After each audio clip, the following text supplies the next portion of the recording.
Okay, so you're now convinced that focused, engaged, sustained reading is one, not easy, and two, very important. So, how do we do it? Well, I have about a dozen principles and practices to share with you, actually, maybe a couple more. But we'll begin with the how of the key topic we've been tracing today. How do we build our ability to sustain our focus on reading? If you want to build muscles to be able to lift heavy objects, you need to work out with weights. In exactly the same way, to build attentional reading muscles, you need to read. So, just like you set a bit of time aside to go to the gym, you can set aside a bit of time every day to train your attention and reading muscles. This brings us to principle number one: read for pleasure, 10 to 15 minutes a day. This will work. Just like going to the gym works to get you fit, a reading practice will improve your ability to read. So, that's the first practice we want to share. Read every day, read for pleasure. If you don't have a habit of reading for pleasure, improving your academic reading will be a much longer process. And if you read for pleasure in a different language but don't read for pleasure in English, improving your reading in English will be a longer process than otherwise. So, how do you read for pleasure? First, find something you really want to read, something that's easy for you to read, and read this enjoyable material for 10 to 15 minutes a day. The only limit is that what you choose should be written in paragraphs. So, not this, but this. Slow down, get into it. And for this bout of reading, don't worry about what you take out of it. This reading can be a sort of meditation, a way to become better friends with more words and better friends with a wider range of ways to say things. It's a way to stretch open a kind of attention, an undistracted, contemplative state of being that can be hard to access when we are in the habit of scrolling quickly through short, bursty bits of information. After just a few days of doing this, you will find that your motivation and your focus will increase, and you'll be able to read with more fluidity and speed. It'll be difficult in the beginning, and there really are no shortcuts, but you'll find that simply reading more will lead to a change in your ability to focus on reading. This kind of regular practice, reading things that you enjoy, will make it easier for you to focus on your more linguistically difficult course reading. And that brings us to Principle 1B, use course readings, meaning your course material could also be used for this kind of daily exercise. If you choose to use your course readings for the 10 to 15 minutes per day that you've set aside, what you'll do is pull out a course reading and focus on just part of that reading.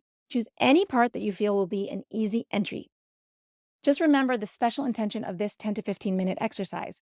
Don't worry about getting the big picture of your text. Just work on focusing and building your strength to focus. Allow yourself to build curiosity about what is in the rest of the text. If you like to look up words, do it.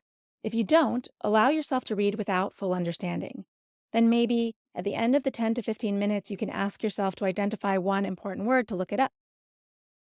Principle number 2, block the time. As I emphasized already, reading at the university is not a passive process of just turning pages. Skimming lightly through a text, marking a few lines, and hoping that the information will sink in will not give you what you need to progress in your learning. If you saw our e-module on previewing and skimming, then you'll know that there are a few basic processes that we recommend you take yourself through to orient yourself to the reading before you dive in. That previewing, skimming, and scanning orientation should take only a few minutes. But then it's time for active reading, and that's what we're talking about here. So if your plan was to just skim your reading material now and go back to it later when you need to use it for an exam or an essay, that sounds legitimate, but realistically, you won't always have the time to return during that crunch time when things start to come due. So it's really crucial that you get the most out of your reading the first time through.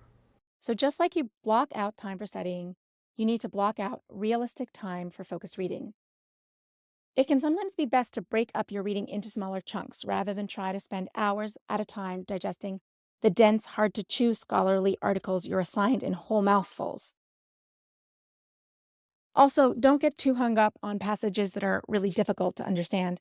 Spend more time on the chunks of texts that you do understand. Trace those contents, make notes there.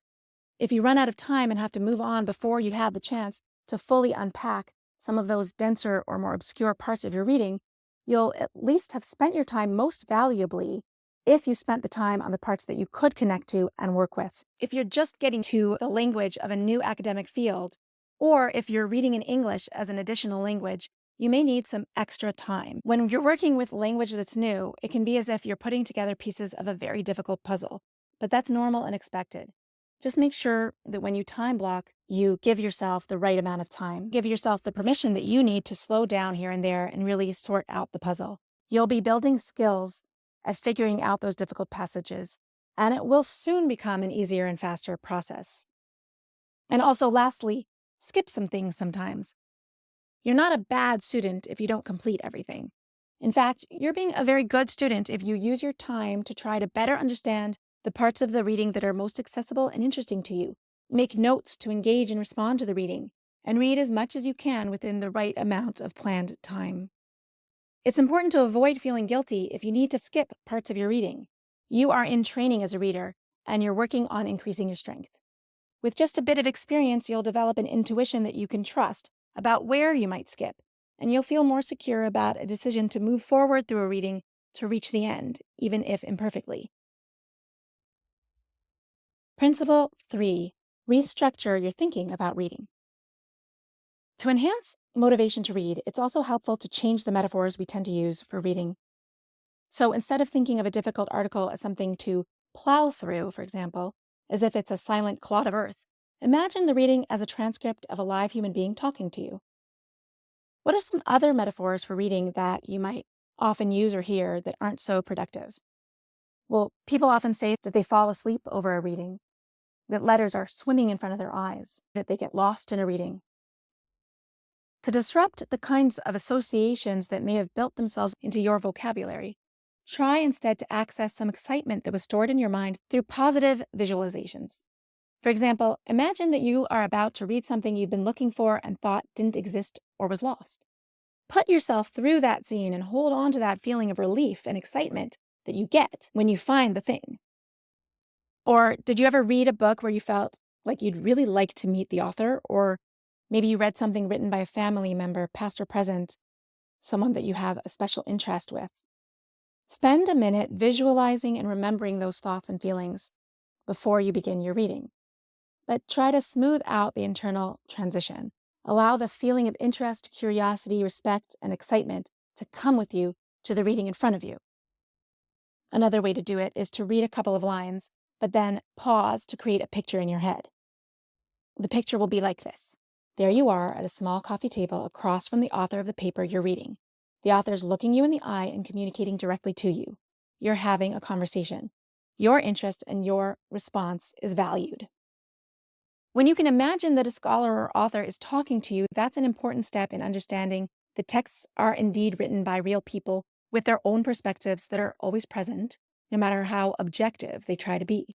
So yes, read for an understanding of facts and data, but also to understand how the author is interpreting or relating to the facts, how the author is conducting the conversation. Because course learning objectives go far beyond just transfer of information, you need to find the voice and point of view of the author in each reading.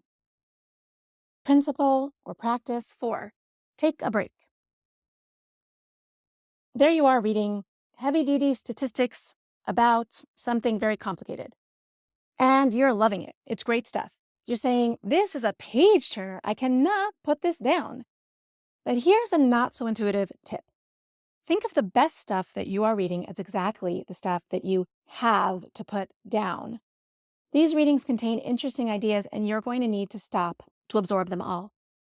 So just after you read a chunk or two that delights you, intrigues you, or inspires you, when you read something you like, something interesting to think about, that is a great time for a break. What do you do on your break? Go for a walk, maybe? You may end up filling your mind with mind chatter about what you've been reading, but that's not the necessary goal. You may just spend the time noticing little things in the environment you're walking in. Yeah, okay, Toronto looks bleak in the winter, but you may still notice things that have interesting texture or subtle coloring, or things that are gradually changing with the seasons. Meanwhile, as you stroll along thinking about the colors in the wind and the light, maybe ideas from your reading will pop into your consciousness, and you'll let yourself think about them. When you do that kind of loose, nonverbal noticing, you're resting your mind, but you're also giving your mind the chance to absorb details and structures from your reading at deeper levels. Practice 5, let your reading become an integral part of your daily thoughts. So here's the principle. Take a break from your leisure time too. Time block your leisure time too. Think ahead about which times of the day will work and plan and commit to unplugging from headphones, screens, and even social conversations for a few minutes. Don't always stuff your ears with music or your eyes with Instagram stories or TV. Let your brain have no particular thing to do. Maybe you'll be sitting on the streetcar or walking between classes or eating breakfast, and that's the moment that you're taking your leisure break, and you'll let your mind wander and see where it goes. Maybe you'll just notice things in your environment, or maybe you'll start thinking about that course reading and you'll make some connection or discover a question or finish a thought that you had trouble completing previously. And in that way, when you do start to think about your readings, they can become integral parts of your daily thoughts. Don't misunderstand these last two strategies, both of which were about planning breaks and letting minds wander, are effective and valuable when used additively, not substitutionally.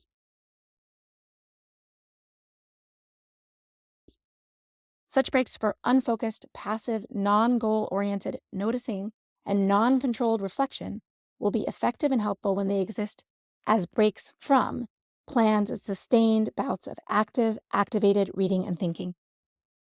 Number 6, read out loud. Try reading a dense or confusing section of an article out loud. You can stop to paraphrase out loud for yourself what you think the writer might be saying. You can also do this with a classmate or a study partner. It may even help to use software that will read the text to you or read parts of it aloud. Text-to-speech capacity is built into Microsoft Word, and there are also numerous browser extensions and standalone programs like Natural Reader that do a great job reading from the screen and provide most of those functions for free. Number 7. Here we're moving into our academic reading, and there's some setup to do. So number 7 is set up your visual and spatial context.